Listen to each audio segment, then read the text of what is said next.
Hello everyone, today I am going to tell you about the hit and run new law that is given in भारतीय न्याय संहिता 2023। आज मैं आपको भारतीय न्याय संहिता 2023 में जो हिट एंड रन के केसेस हैं उसके बारे में बताने जा रहा हूं, उस लॉ के बारे में बताने जा रहा हूं। जैसा कि आप सब लोग जानते हैं, आजकल बहुत ज़्यादा ये कंट्रोवर्सी चल रही है जिसमें स्पेसिफिकली जो ट्रक ड्राइवर्स हैं वो इस बात को लेकर के बहुत ज़्यादा चिंतित हैं। दे आर वेरी टेंस कि जो हिट एंड रन के केसेस होते थे पहले, उस केसेस में जुर्माना और उस केसेस में जो सज़ा है वो बढ़ा दी गई है। तो एक्चुअली प्रॉब्लम कहाँ पे आ रही है, समस्या कहाँ है? क्या ये लॉ गवर्नमेंट ने सही से बताया नहीं या एक्सप्लेन नहीं कर पाया, या फिर लोगों को इसे समझने में समस्या आ रही है और वो इसको गलत तरह से समझ रहे हैं? देखिए, पहले भारतीय दंड संहिता, जिसको हम आईपीसी कहते थे, इंडियन पीनल कोड 1860, उसमें एक सेक्शन था, सेक्शन 304A, जिसको कहते थे death by rash and negligent act. Death by negligent act, section 304A, उसका वर्बैटम कहता था, whoever causes death of any person by doing any rash or negligent act not amounting to culpable homicide shall be punished with imprisonment of either description for a term which may extend to 2 years or fine or both। तो पहले law क्या होता था, अगर कोई आप negligent act करते हैं, गुड फेथ में प्रॉपर केयर एंड कॉशन लिए बिना कोई एक्ट करते हैं, कोई हजार्डुअस एक्ट करते हैं जिसमें आप केयरलेस हैं, ओवर स्पीडिंग आप करते हैं, तो इस तरह के केसेस में आपको 2 साल तक की सजा या जुर्माना या दोनों लग सकते थे। तो कोर्ट के पास ऑप्शन था कि कोर्ट आपको जेल भेज सकती है या जुर्माना लगा सकती है या जेल और जुर्माना दोनों दे सकती है। यह लॉ था। जो नया कानून आया है, जिसको कि हम भारतीय न्याय संहिता 2023 कहते हैं, भारतीय न्याय संहिता 2023, उसमें जो नया कानून बनाया गया इससे रिलेटेड, उसका सेक्शन है सेक्शन 106, धारा 106। धारा 106 का जो सेकंड क्लॉज है वो ये कहता है, whoever causes death of any person by rash and negligent driving. So धारा 106 है नेग्लिजेंट एक्ट के लिए, जैसे कि पहले 304 था, लेकिन जो इसका सेकंड क्लॉज है, जो इसका दूसरा क्लॉज है, वो अब स्पेसिफिकली सिर्फ किससे रिलेट कर रहा है? रैश ड्राइविंग से, केयरलेस ड्राइविंग से, नेग्लिजेंट ड्राइविंग से।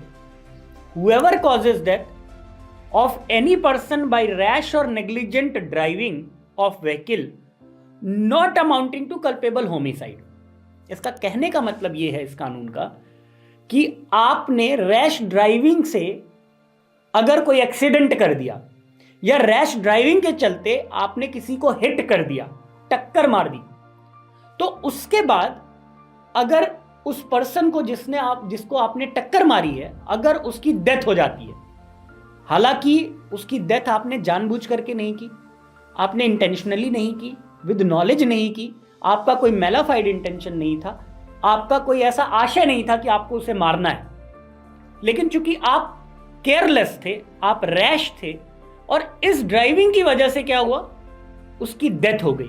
आप एक व्हीकल चला रहे थे, बहुत तेज स्पीड में चला रहे थे, जिसकी वजह से आपने उसे हिट किया और उसकी डेथ हो गई। एंड एस्केप्स, आगे देखिए लॉ क्या कहता है, you are driving rash and negligent driving of the vehicle not amounting to culpable homicide and escapes without reporting it to police officer और मैजिस्ट्रेट सून। लॉ ये कहता है कि एक तो आपने हिट किया और दूसरा साथ में आप भाग भी गए, एस्केप्स। कैसे भागे? ना तो आपने पुलिस को इन्फॉर्म किया और ना ही मैजिस्ट्रेट को इन्फॉर्म किया।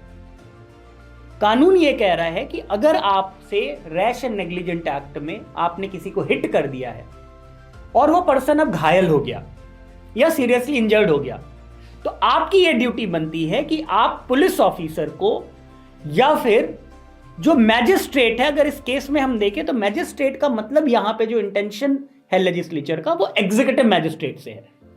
क्यों? क्योंकि एग्जीक्यूटिव मैजिस्ट्रेट इस पे एक्शन तुरंत ले सकता है। यहाँ जुडिशियल मैजिस्ट्रेट भी हो सकता है, लेकिन जुडिशियल मैजिस्ट्रेट को इन्फॉर्म करने का जो प्रोसेस है वो अलग है। एग्जीक्यूटिव मैजिस्ट्रेट जैसे एसडीएम हो गए, तहसीलदार हो गए, डीएम हो गए, एडीएम हो गए, आप इनको इन्फॉर्म कर दीजिए। अब समस्या कहां पे आ रही है? जब वो कहता है and escapes without reporting it to the police officer और a magistrate soon after the incident shall be punished with imprisonment of either description for a term which may extend to 10 years and shall also be liable to fine। ये सबसे बड़ी समस्या है।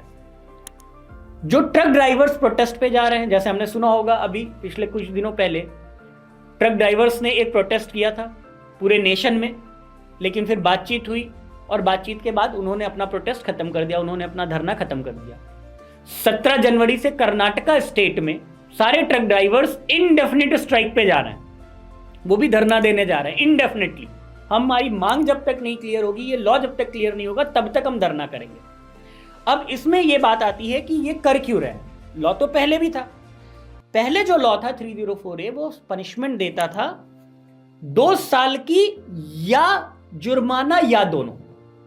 तो हो सकता है कि अगर कोर्ट को लगे कि ये एक्सीडेंटल केस था, आपने इन्फॉर्म नहीं किया था, तो कोर्ट आप पे जुर्माना लगा दे और जुर्माना लगा के आपको छोड़ दे। लेकिन जब अब ये लिख दिया shall be punished with imprisonment of either description for a term which may extend to 10 years and shall also be liable to fine, इसका तात्पर्य यह है कि अब आपको जेल जाना ही पड़ेगा।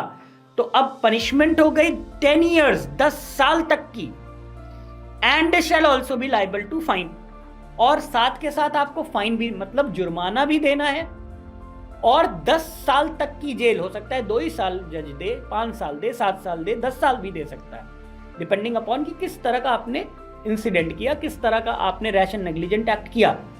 लेकिन जिस बात को लेकर के ट्रक ड्राइवर्स धरना कर रहे हैं वो यही है कि अब ऐसे केसेस में उनको जेल जाना ही पड़ेगा, सिर्फ जुर्माने से काम नहीं चलेगा। और जज के पास भी अब ये डिस्क्रिप्शन नहीं है कि सिर्फ जुर्माना लगा के छोड़ दे, तो वो जेल भी भेजेगा।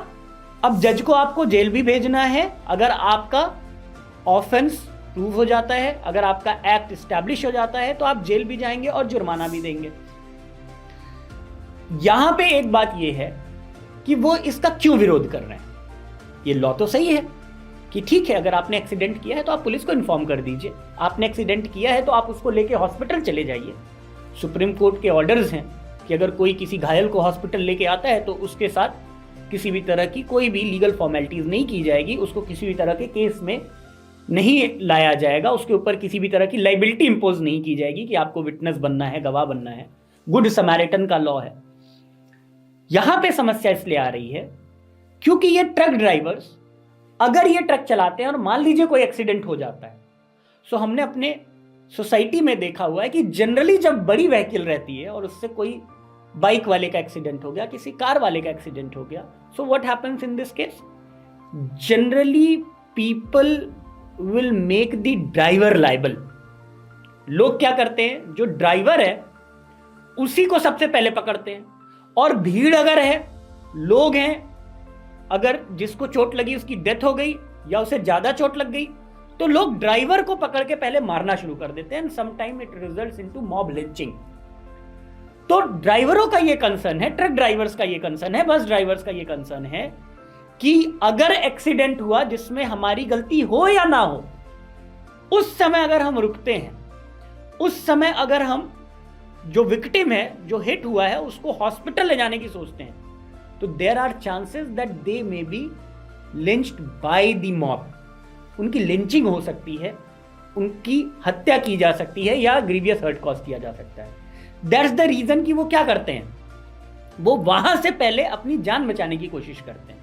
लेकिन जब ये कानून क्या कहता है, rash negligent driving of vehicle not amounting to culpable homicide and escapes without reporting it to the police officer, कहता है कि ये आप बिना रिपोर्ट किए निकल गए पुलिस ऑफिसर और मैजिस्ट्रेट को, तो उस केस में आपको ये पनिशमेंट होगी। तो इसी बात को लेकर के वो धरना दे रहे हैं कि हम अपनी जान बचाएं या फिर हम पहले पुलिस और मैजिस्ट्रेट को इन्फॉर्म करें, क्योंकि अगर हम रुकते हैं, पुलिस मैजिस्ट्रेट को इन्फॉर्म करने के लिए रुकते हैं, तो फिर हमारी जान को भी खतरा हो सकता है। और ये कानून जो है वो जेल की पनिशमेंट को मैंडेटरी कर रहा है। हो सकता है कभी कभी आपने देखा होगा कि सामने वाला जो व्हीकल वाला है उसकी गलती हो, वो अचानक से ब्रेक लगा देता है, एक्सीडेंटल केस होता है। उस केस में भी अगर ट्रक ड्राइवर या व्हीकल जो रैश चला रहा है अगर उसने इन्फॉर्म नहीं किया तो भी पनिशमेंट होगी। तो देखिए, इस लॉ को हमें इस तरह से समझना पड़ेगा। लॉ ये कहीं नहीं कह रहा है कि आपको देन एंड देयर वहां पे इन्फॉर्म करना पड़ेगा। So we have to see the language of the law. Language देखिए इस सेक्शन की क्या है। सेक्शन कह रहा है escapes without reporting it to police officer or a magistrate soon after the incident. soon after the incident. soon after the incident का मतलब देखिए दो शब्द हैं।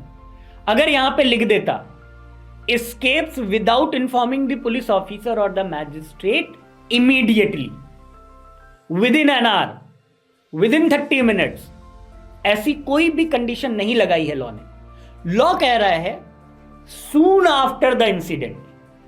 सो अगर आपको लगता है कि नहीं वहां रुकने से आपकी जान को खतरा है, ठीक है, आप वहां मत रुकिए, आप अपनी जान बचाइए, वहां से निकल सकते हैं।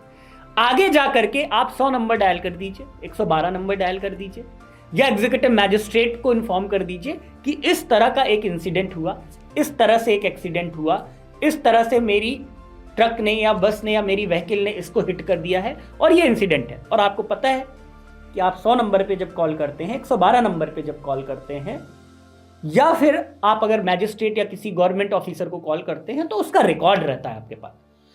उस केस में आपकी ये लाइबिलिटी नहीं बनेगी that without informing the police officer और magistrate you have escaped from the place of incident. तो ये बात समझना बहुत जरूरी है क्योंकि लोगों ने इस लॉ को मिस इंटरप्रेट कर लिया। अभी तो ये लॉ इन्फोर्स हुआ ही नहीं है। केंद्र सरकार ने भी आश्वासन दिया है कि जब भी इस कानून को हम इन्फोर्स करेंगे, लागू करेंगे, उससे पहले हम बातचीत करेंगे। हो सकता है ये इस तरह से लागू ही ना हो सकता है इस पे कोई और चेंज हो जाए, या फिर हो सकता है इस सेक्शन को ही अभी लागू ही ना करे केंद्र सरकार, ये भी हो सकता है। लेकिन अभी से जो वो धरने पे जा रहे हैं, अभी से जो वो स्ट्राइक पे जा रहे हैं, वो इसलिए जा रहे हैं क्योंकि उन्होंने कानून को समझा नहीं अच्छे से। कानून कहीं नहीं कहता है कि आपको वहीं रुक के इन्फॉर्म करना है। कानून कहीं नहीं कह रहा है कि आपको 1 घंटे के अंदर इन्फॉर्म करना है। कानून कह रहा है सून आफ्टर द इंसिडेंट। आप उस प्लेस से निकल गए, 2 किलोमीटर, 10 किलोमीटर, 20 किलोमीटर, 25 किलोमीटर, आप वहां गए, आप जब अपने आप को सेफ पा रहे हैं, साउंड पा रहे हैं, आप वहां से उतर करके फोन कर दीजिए मोबाइल से 100 नंबर पे, इंफॉर्मेशन दे दीजिए। वहां से आप नजदीकी पुलिस स्टेशन पे इंफॉर्मेशन दे दीजिए। तो इस केस में आपके ऊपर एक धारा 106 क्लॉज 2 की लाइबिलिटी नहीं बनेगी, तो 10 साल तक की पनिशमेंट नहीं होगी, क्योंकि अभी भी नेग्लिजेंट एंड रैश एक्ट के लिए वही लॉ है, it may extend to 2 years and shall also be liable to fine. So जो ये हिट एंड रन केसेस में जो इतनी सारी प्रॉब्लम्स आ रही हैं वो इसीलिए आ रही हैं क्योंकि कानून को सही तरह से एक्सप्लेन नहीं किया गया। कानून को जो हमारे ट्रक ड्राइवर्स हैं या जो और भाई हैं वो समझ नहीं पा रहे हैं। लॉ आपको कहीं मैंडेट नहीं कर रहा है कि आपको रुक करके इन्फॉर्म करना है, अपनी जान का खतरा ले करके आपको इन्फॉर्म करना है। आप अपनी जान को बचा सकते हैं, आप आगे जा करके थोड़ी देर बाद भी लेकिन इन्फॉर्म कर दीजिए, ताकि अगर वहां पे कोई इंजर्ड पर्सन है तो उसकी डेथ ना हो। क्योंकि हमने बहुत बार देखा है कि बहुत सारे लोग एक्सीडेंट के बाद, चूंकि रिपोर्ट नहीं हुआ मैटर, कोई उन्हें अस्पताल ले जाने वाला नहीं रहा, सो अगर उन्हें टाइमली ट्रीटमेंट दे दिया जाता तो शायद उनकी जान बच सकती थी। चूंकि टाइमली ट्रीटमेंट नहीं मिल पाता एक्सीडेंटल केसेस में, हिट एंड रन केसेस में, तो ऐसे केसेस में इंसान की मृत्यु हो जाती है, डेथ हो जाती है। इसको प्रिवेंट करने के लिए ये बनाया गया है। तो जो कानून का मेन पर्पस है वो ये है। सो इसीलिए मेरा ये सजेशन है कि आप इसे देखें, इस कानून को समझें। ये कहीं से भी आपको बाध्य नहीं कर रहा है कि आप अपने जान का खतरा लेकर के वहां रुकिए और इंफॉर्मेशन दीजिए, वरना आपके ऊपर इस कानून के अंतर्गत कार्रवाई की जाएगी। अगर आपको ये वीडियो अच्छा लगता है तो इसे लाइक करें, हमारे चैनल को सब्सक्राइब करें और इसी तरह की और वीडियो के लिए हमारे साथ जुड़े रहिए। Thank you so much.